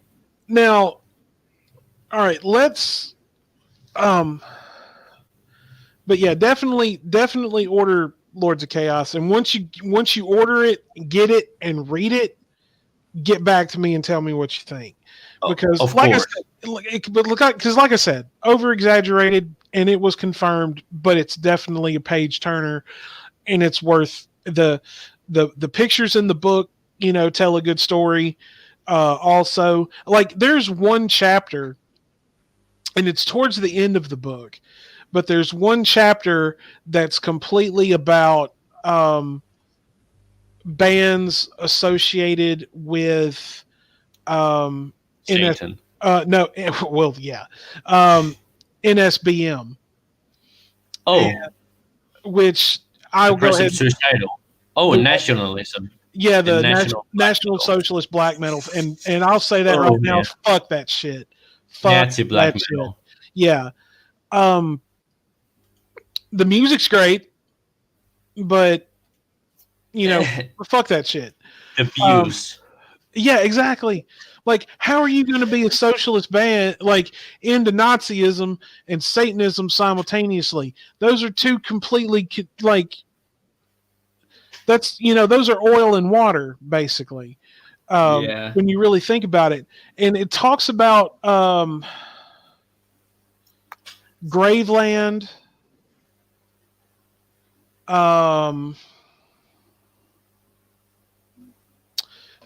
As a matter of fact, while I'm sitting here, and because I have been so lazy and haven't unpacked my books yet, I should be able to find my copy relatively quickly. Oh, nice. Not in that box. I've got to unpack these. I know it's not in that box. You guys, you talk amongst yourselves for just a moment, and I will be right back. I'll try to find my Swedish death metal book too. All right, you two entertain yourselves for just a moment. I'll be right back. Yeah. So you've been playing for what, 3 years now? Is that what you said? Guess I'm the only one on here. Do. Oh crap! Can't do that. Oh. So how long did you say you've been playing, man? 3 years now. 3. Cool. Yeah. So How long have you been playing for? Oh gosh, 25 years. Oh, nice. Yeah, it's well, I say 25 years. It's been 25 years since I started playing. I haven't seriously played in about 6 years since I moved here. Oh. Since I moved to where I am now, because it's like I said, I got here and I was like, maybe moving here. I kind of gotten burned out on music, and I thought moving to the city I'm in would inspire me to pick the guitar up again, and it just really had me go, you know what? If I can't play it for gigs, I'm going to focus on other things. Because there were guys who had been playing for like 3 years and were already kicking my tail on it, and I'm like, yeah, it's time for me to definitely hang this up. I mean, I've started playing in bands. Actually, I'm involving myself in more bands, and I'm actually having a shit ton of fun. Like, it's seriously fun to play. Yeah, I think I'm wanting to pick up the bass and work on that, because I still have all the classical guitar techniques, and that stuff translates very well to bass. Yeah, you just have to worry about the last 2 strings, which are different, different notes. Yeah, that's why I'm going to go 6-string on it. Oh yeah, just like John Mayang. Yep. I might even go 7-string, because they have the extra high string, and some of the stuff that I got into when I was even doing classical was a lot more tapping, and not just like the Eddie Van Halen tapping where people do it in the solos, but doing it more for rhythm. Oh yeah, just like Animals as leaders. Yeah. Animals as leaders is fucking badass. So one guitarist, some people, I think, a lot of people like our age and younger, Widow, I think underestimate how good Vito Bratta was. Oh man, you know who I'm talking about, don't you, Dumbcky? I think I do. Yeah. I was gonna say, man, you just made it. I think Dumbky just popped a boner, man, because he just got really excited. No, that solo in "Wait" by White Lion, the whole thing is tapped. The only note that you pluck is that first one. Everything else is tapped out. And this one guy whose dad, and from my hometown, this guy whose dad owned a music store, and the guy is one of the, I would put him up there as like one of the best I've ever heard, and had the privilege of knowing. And this kid, he said out of all the solos he's learned, and he could learn 20 songs, in a week, sometimes 20 in a day, and it'd be nothing for him. He said Oh yes, that one solo took him an entire week to learn. yeah, it's difficult, very difficult. And Vito Bratta, like nobody knows where he is. The guy just like fell off the face of the earth. I mean, Yeah, he refuses to play. He's so reclusive now. yeah. One of the hardest things I've ever learned is the pattern to Meshuggah's Bleed. Oh, That thing. It so, took me weeks to get the whole technique because the hand gets fatigued real quick. Yeah, You have to do it. It also too doesn't. It's not like with some other metal tunes, especially like Iron Maiden's, like dun dun dun dun dun dun dun dun dun dun. It's you have to punch the strings. And it does like the 32nd, 64th notes or something like that, like really fast at random times. Like it doesn't have like this steady like it just you're listening to it. It's like almost listening to an old internet connection. It just it's like listening to Origin. It's just so fast. Okay, so I found my copy, and a lot of the bands that it talks about, like it even makes mention of Burzum, because even Varg apparently he put out a few like socialist records like back when he was in prison, because he actually still had access to like music and recording equipment. They were synth records, if I remember correctly. But there's a couple. But there's a couple others that they talk about. One is called Absurd. Oh. And Absurd. Yeah, and there's another one I think is called, if I'm saying it right, it's called Abruptum. Oh man, Abruptum. Basically, it's dark synth or dark ambient with screams, allegedly, while the band cut themselves.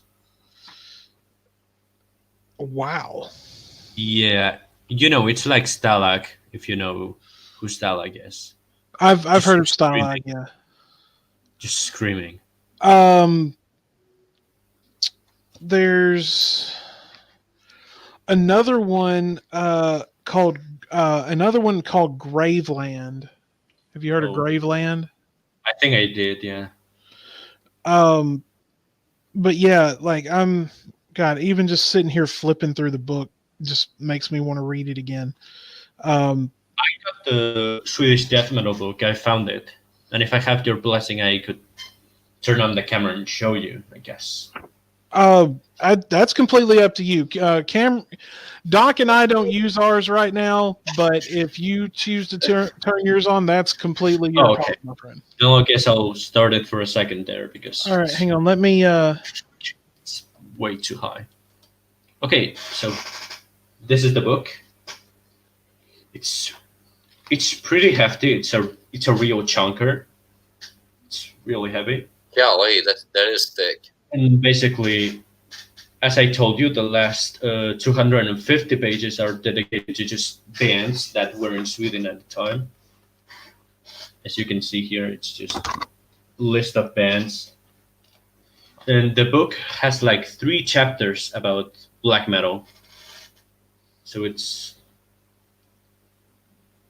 pretty covering everything that happened between the rise of heavy metal in Sweden and black metal and basically the modern age. Right. It has everything in between. And see, that's one thing, like with this, of course, my copy of this book has seen its better days. I've had this book for probably 8-9 years now. I've read it at least three, maybe 4 times. Every time I read it, I learn or find something new that I may have not caught the first couple of times I read it. But it's like looking through it, like the first couple of chapters, Now I'm really into like occult everything and Oh yeah. occult rock more especially. And this in the first chapters, it talks about bands like Coven and Black Widow, and then it gets into the stories of talking about Venom and Bathory and Merciful Fate and Celtic Oh Frost yeah. and all of that. But if you want like really, really, really good, just like straight up occult rock and roll from like back in the 70s, go and check out Black Widow. Okay. As a matter of fact, I'll send you a link to that record in a DM. Give me just a second.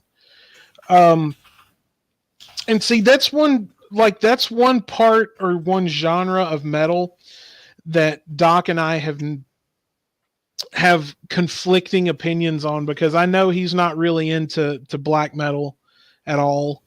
Um, but I've always been the more of I like obscure music. I Just do. like especially when it comes to metal. I like obscure metal. Like the more you know strange it is, the more I like it. Like I like a lot of the old prog rock from the 70s Man, is I love prog rock. if you go back and dig into like the prog rock from the 70s, dude, it will blow your fucking mind. Yeah, There, I Rush know is my there's a favorite lot band of weird that has stuff. ever existed and never will exist. do what? Rush is my favorite band that has ever existed and never will Yes. exist. Yes. Oh, Rush is great. oh, absolutely. Well, I mean, to me, like my favorite record by Rush is Moving Pictures. Yeah, moving Oh, pictures. mine is 2112.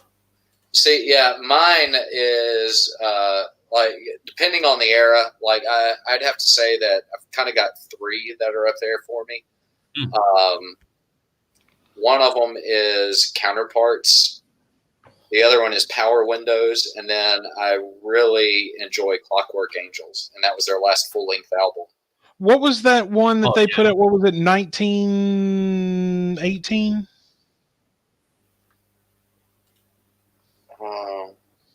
I know they did one that was, or Well, they've done one that their last album was like a steampunk science fiction themed album. Yes, I know that. It was real good, that one. Yeah. I just sent you that Black Widow record. Oh, okay. But no, if you go back, you were saying something when I was talking about the prog rock from the 70s. Oh, Dumbky. did I? Have you ever heard of a group called Gentle Giant? Yes, I have. Valedictory is a great album. Oh, Octopus, man, Octopus. That one too, but I kind of listened to Valedictory first because Steven Wilson mixed it. Or did a remix. Yeah, he did a remix. Octopus was my first exposure to Gentle Giant.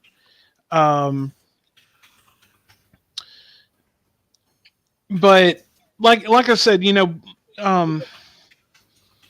I prefer a lot of the older stuff. Like as far as because the 70s prog rock is so much better, because there was technicality there, but it was all done strictly by the musicians. It wasn't done by studio techs staring at a computer and doing all this. This was just strictly done by the musicians themselves. And that was one thing when I made that other little part of the server in Discord, the magic music portion. That's why I made that little note in there about music being the purest form of magic, because it's literally created from nothing, and it's made by the hands of the musician. And a lot of like that's one thing that I don't like about a lot of this shitty fucking heavy, quote unquote, heavy rock or music or metal or what they call metal now that people put out. It's because I'm like, yeah, you've got talent, but you're relying too much on your producers, like Yeah, to pitch correct and all of this. And that's why, I like a lot of the stuff that a lot of people really wouldn't be into. Like it's like we were talking earlier before Doc got here. Being into bands like I Hate God. When you listen to an I Hate God record, it's gonna be produced well, but it's gonna be more them than anything else. yeah. It's going to be real. Right. It's going to be real. It's not going to be pitch corrected, and Mike Nine's not going to, use, voice modulators or auto tune or any of that bullshit. Yeah. And, honestly, it's like I've said before about a lot of the bands that play quote unquote metal in any of its forms. If they have a shitty lead singer, or even if the lead singer is good and they make the band look terrible, then I'm not going to really have anything to do with it. But if I could listen to just the band, like if the band in playing is tight as fuck, if I could just listen to them, that would be great. Yeah. An example I could give you is, and this will sound weird, but if I could listen to Limp Bizkit without Fred Durst, Oh yeah, it would be much better. Oh yeah, Fred Durst is such a turd. Oh, he's a fucking The tool. ultimate Is what douche. he's one of the ultimate douches. Fred Absolutely, Durst is such a douche. They actually named douches after him. Use douches. No, he's like, I mean, it's that whole thing when he at the VMAs one year when him and Christina Aguilera did that duet, which was really weird, and they interviewed him about it afterwards, and he was like, quoted their lyrics. He was like, "Yeah, I did it all for the nookie," and then Christina Aguilera and her friends were shown their response to that after. They were like, "Yeah, he wishes." She just totally shut him down after that. And really, what he should have said was like, "Look, somebody thought it would be a good idea. Rock and metal are popular right now. She's a pop artist. They thought she could hang, and they thought it'd be a good idea. Apparently, it flopped, but I don't regret it." If he had said something like that, that would have gone over so much better. But So much. I mean, because even because you're in entertainment, and it's anything like entertainment, politics, business, all of your ideas are not going to stick. Your ideas a lot of times are going to fail. You just learn and move on, and you accept it. And instead of accepting it, he was like, "No, I did it just so I could sleep." But it's like, dude. Okay, wait a minute. Just accept it. It's like you're not like Fred. You're not that much of a treasure for someone like Christina Aguilera. B, that didn't happen, right? At all, because that and it ain't gonna happen. And two, you just made yourself, or not two, but C, you just made yourself look like a big baby by saying that, as opposed to just owning it up and just admitting it was a flop and a failure and moving on. If he had just done that, he wouldn't have come across as like such a douche. And then that's what basically killed Limp Bizkit, because after that, their career just started to tank. Right, but see, it's like I was saying, if just say like take one of their records, like take the Chocolate Starfish record, take it, put it through production software and just remove the vocals, completely and just put it out as an instrumental record, I would bought. I you know, I'd have been like, hell yeah, I'm going to buy it because they're a tight ass band. Every guy that actually plays an instrument in that band, especially Wes Borland, Oh yeah, is amazing. I mean, great guitar even player. oh, absolutely, and I even liked their DJ Lethal. He's amazing. Um, He's great. but He's great. but you have dickheads like Fred Durst fronting these bands, and that's what makes them terrible. Like, um, I like Doc likes Avenged Sevenfold. I only like one record that they ever did, which is Waking the Fallen. Oh, I If actually like Nightmare a bit more. Waking the Fallen is to me, Waking the Yeah, Fallen to me. Welcome to the Family Tour.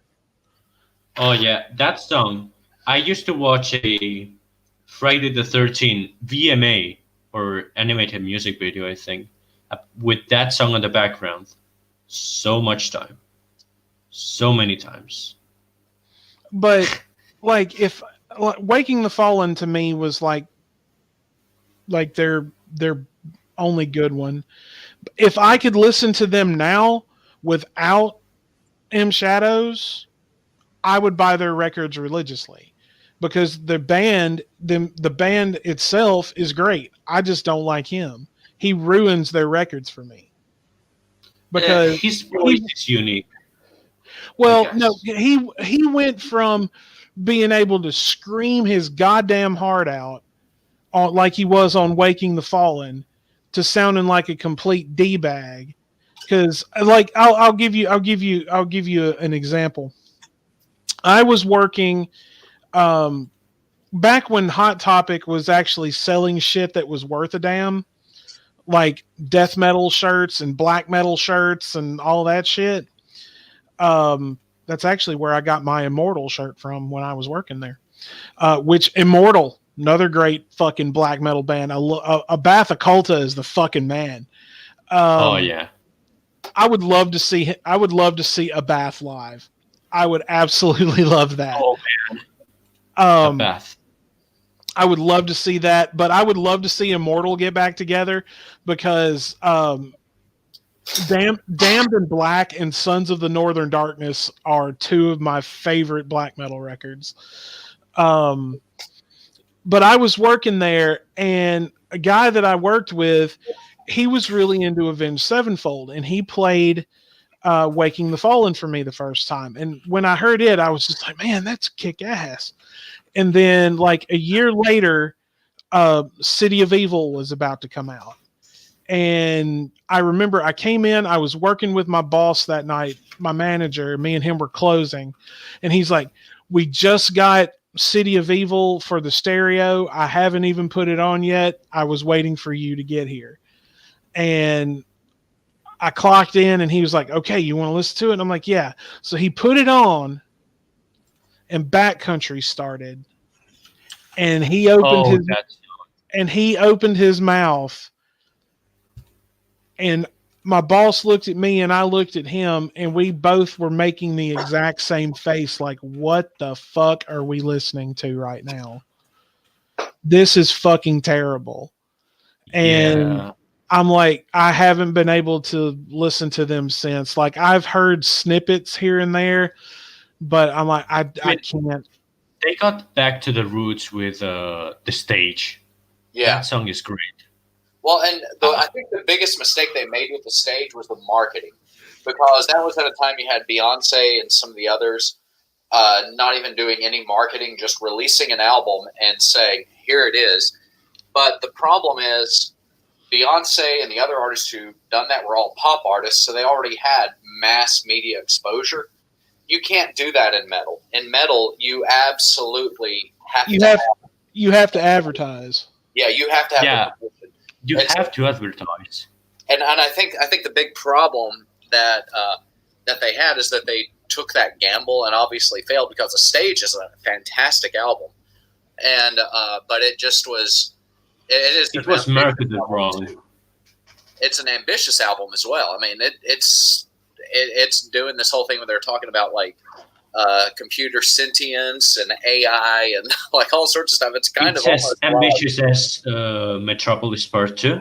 Yeah. I would say it's probably as ambitious as Rush's last album. And I'm not saying that they are like Rush, but with Rush's last album, they. I was about to say, Avenged Sevenfold doesn't hold a goddamn candle to. No, they don't. They don't. But what I'm saying is, by them being as ambitious as that, is they went through and the whole album is telling a story, and that's what I meant by it. It nowhere compares to Rush, but I thought it was a really good thing for them to do. It really sparked more creativity. I think their biggest failure in my mind was "Hail to the King." That was just a disappointment. I hated that album because you could tell on every song which one they were influenced by, and you're just like, it was kind of like when Dream Theater did "Falling into Infinity."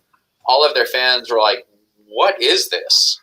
They went a bit experimental with that, but they returned with Metropolis. Yeah, I'll tell you one band that never disappoints because it's a consistent. Well, Pantera never disappoints, yes, but it's a consistent. Like there's always been consistent lineup changes, and it always works out for the best. And that's King Crimson. Oh man, King Crimson. Their Discipline record is a fucking masterpiece. Elephant Talk is such a good song with tapping as the main riff, which is Doc, unorthodox. If you have never listened to King Crimson's Discipline record, you should sit down. I have not. I need to listen to their record. If you've got time this afternoon between all the appointments that you're making with your lady friends and whatnot, or even if you're with them, turn on the fucking King Crimson Discipline record and see what happens. Bang my knee on the coffee table. Dang it. Well, oh my gosh. I'm an idiot. He hit his funny bone. Oh my gosh, I'm an idiot. I can't believe this happened live on the air. I'm a dumbass. Well, guys, it is getting about that time for the week, and we are going to have to close and lock the Sanctum. One last thing before we close. Sure. One last thing before we close. I did mention I was starting to get into bands and everything. And since this is music related, I want to end it on a high note. Absolutely. Today, I recorded, mastered, mixed, and now just released my first song. Wow. Which I'm going to be putting on the Sanctorum magic music section. Yes. I am open to all kinds of criticism. This is my first attempt at music. Well, dude, you're talking to somebody who has a master's in music, so yes, you get that shit into the magic music section ASA fucking P. And I'm actually after we wrap up, I'm actually going to my Dungeons and Dragons game for the week. Oh, okay. And once I get home tonight, because I check the server all the time, and we'll have small breaks in while we're playing. You get that in that section, and as soon as you fucking get it up there, I'm gonna fucking listen to it, and you know that you're gonna have some total support from me, 150 fucking %. Oh, thank you. If you want, actually, if you want to put it in, the magic music section in the Discord, and then and I will and I'll get back to you on everything on it and see how it sounds. If you're going to put it up on on an actual YouTube channel, or if you want to email me the file and let me download it, I'll try to upload it to my channel. Actually, there's no need for that because it's just my first attempts at music. It's like a doom metal solo project. Fuck yeah. So I'm just trying to start to get into it because, I love the aesthetics of doom metal. the castles, the forest, the fog, everything.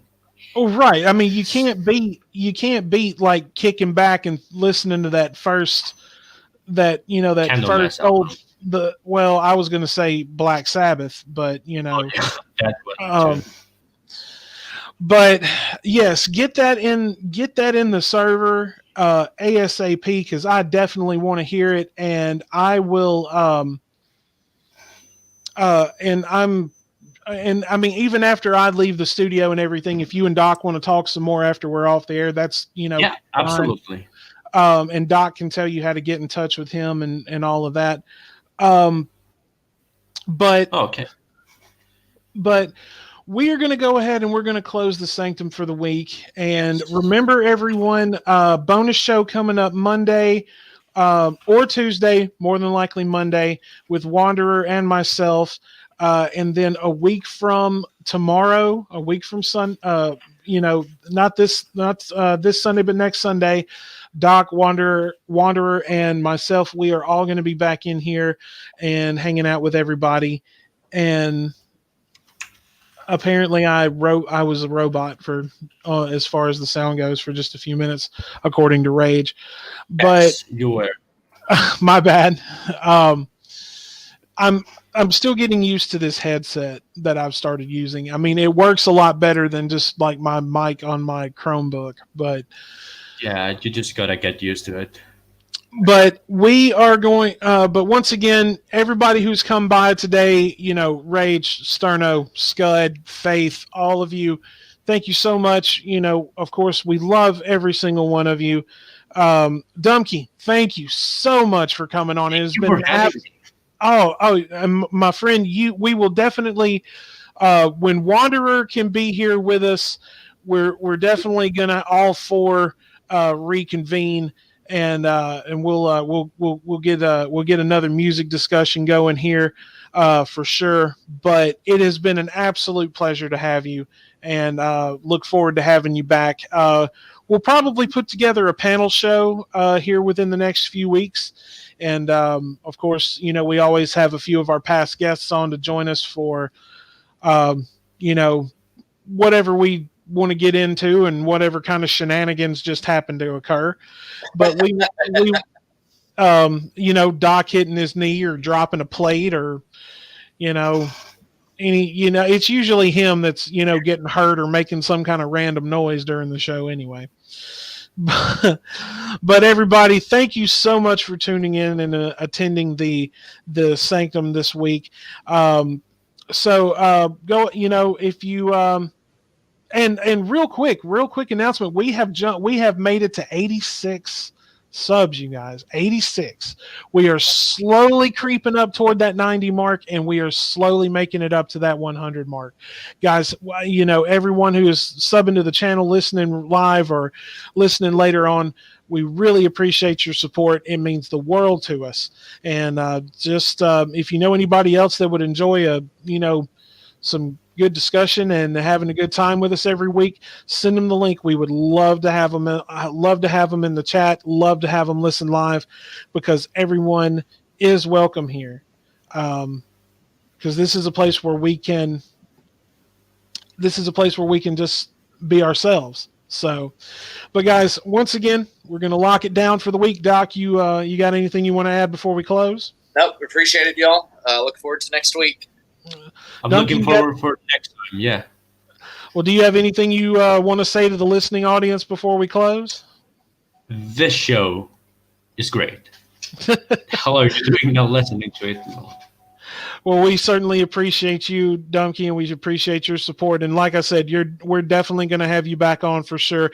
It's been an absolute pleasure to speak to you this week, and you and I will definitely do a voice chat or something on Discord as soon as humanly possible. But guys, thank you once again so much for attending the weekly meeting in the Sanctum this week. And we will be, once again, bonus show Monday, me, Wanderer. A week from Sunday, Doc, Wanderer, and I will be doing the doing the full show, all three of us together. Looking forward to that, and we hope that you will. And be sure to watch the channel so you can set your reminders. If you haven't already, hit the subscribe button, get the notification bell on, give the stream a like. We really, really appreciate all the love and support. And we will see you Monday for the bonus show, a week from Sunday for the regular show. But until then, my friends, peace be with you. Peace be with you too.